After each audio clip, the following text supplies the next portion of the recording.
We're going to show you some very important and startling videotapes. What you see could have a dramatic impact on the lives of thousands of people. Men and women accused of child abuse, on the word of young children. When children tell stories of being sexually abused by adults, should we believe them? There's now convincing scientific evidence that the answer is not necessarily. Now, there's no question about it. Some children will always tell the truth, and child abuse is a reality.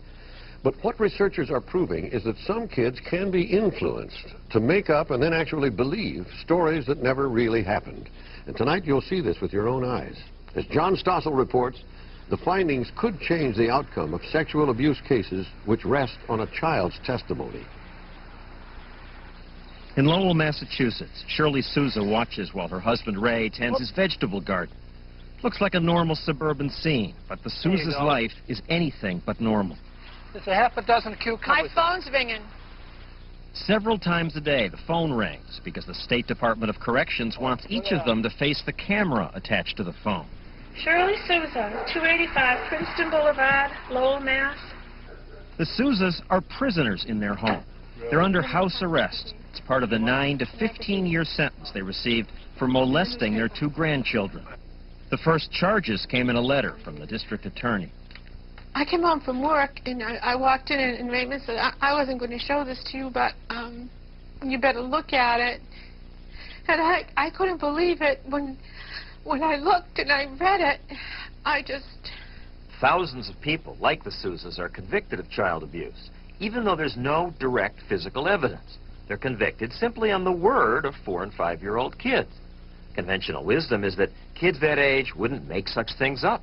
They simply don't know enough about sexuality to come up with detailed accounts of sexual abuse. But then Cornell University professor Stephen Ceci read the testimony of some well-known molestation cases and concluded that interviewers had led the kids on by asking suggestive questions.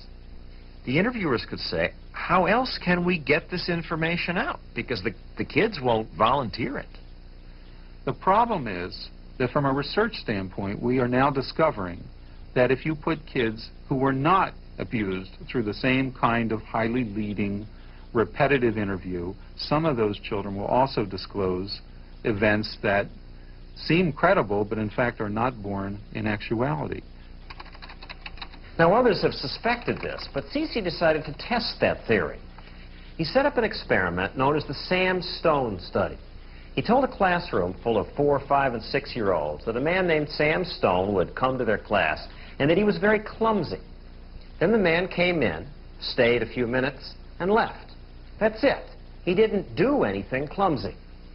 Then, 4 times in the next few months, half the kids were asked leading questions about the man's visit. Do you remember when Sam Stone came to the school and he broke that toy? Did he do it on purpose or was it an accident? Well, he didn't break a toy. So it's highly suggestive, erroneously suggesting questioning.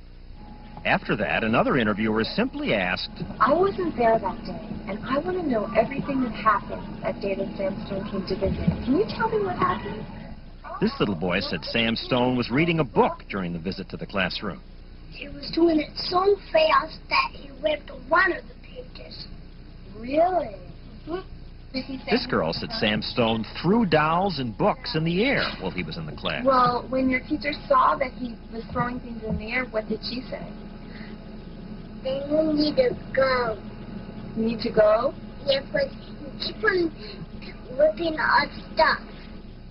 Just asking leading questions inspired most of the kids to make stories up. In real-life cases, though, are the investigators as suggestive as your testers are? What we do is a pale version of what happens in real cases. It doesn't come close, for example, to what was done in the Kelly Michaels case.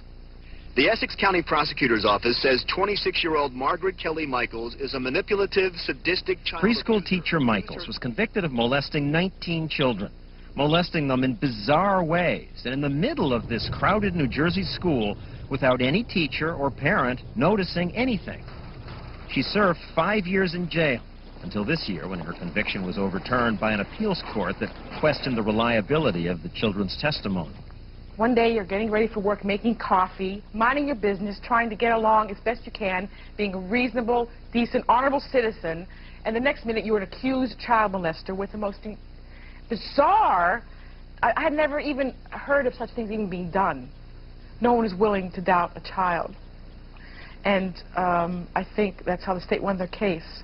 They didn't have to present a credible case of how it could happen or recreate the scene of the crime or even presenting witnesses, but just they knew if they presented these little children saying, yes, Kelly was a bad person and she hurt me at this school, that no one would dare question that. She has a point. This past decade has seen a skyrocketing number of molestation claims, often against family members like the Sousas and against daycare operators like McMartin in California and Little Rascals in North Carolina. They say to the child, we want you to tell us what Kelly did. The kid says, I don't remember. Oh, yes, you do. You remember. No, I don't remember. You do so. We know you remember. At this point, the child's crying. I want to get out of here. You're not going anywhere till you tell us what we know you want, what we know you know. Basically, we're barraged with questions and coerced, manipulated, begged, made to feel guilty. It just was disgusting. Ray and Shirley were astonished when they heard their grandchildren's testimony. They said we used a machine as big as this whole house on them to violate them.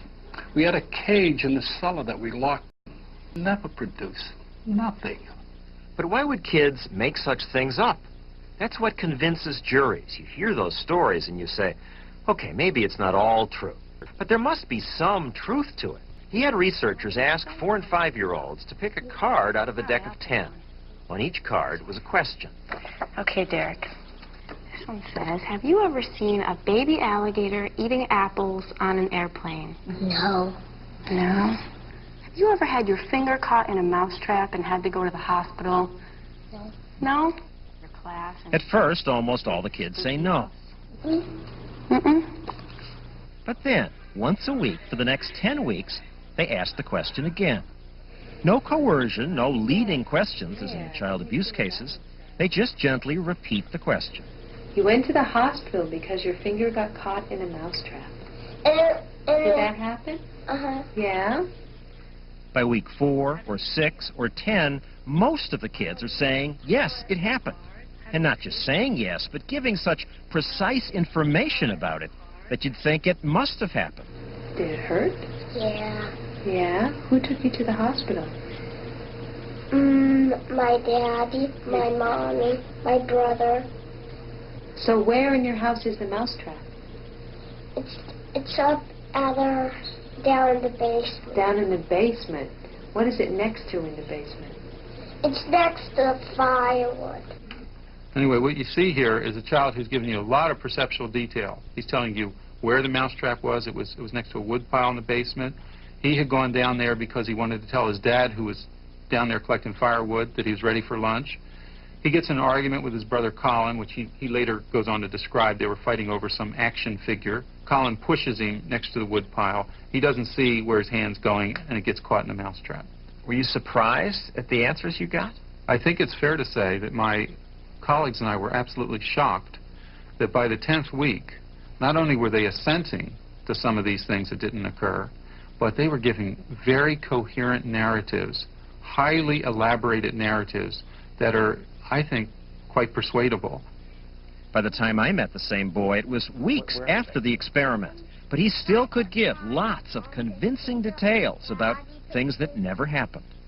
Was there a time when you got your finger caught in a mousetrap and had to go to the hospital? Wow, which finger was it? Remember, this is the result after a researcher simply asked the question once a week for 10 weeks.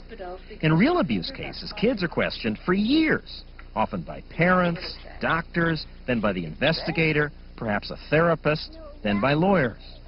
Who went with you to the hospital? My mom and my dad and my brother Colin, but not my baby. He was in my mom's tummy. This boy's testimony is even more remarkable because just a few days earlier, his father had discussed the experiment with him. He'd explained that it was just a test and the whole mousetrap event had never happened. The boy agreed it was just in his imagination. Still, listen to this. Let me ask you, did your father tell you something about the mousetrap finger story? No, Is it true? Did it really happen? It wasn't a story. It really happened. It's really happened? You really got your finger caught? It's really happened? Yeah. I assume the child isn't lying. They aren't intentionally making up stories. Absolutely. I think they've come to believe it. It is part of their belief system.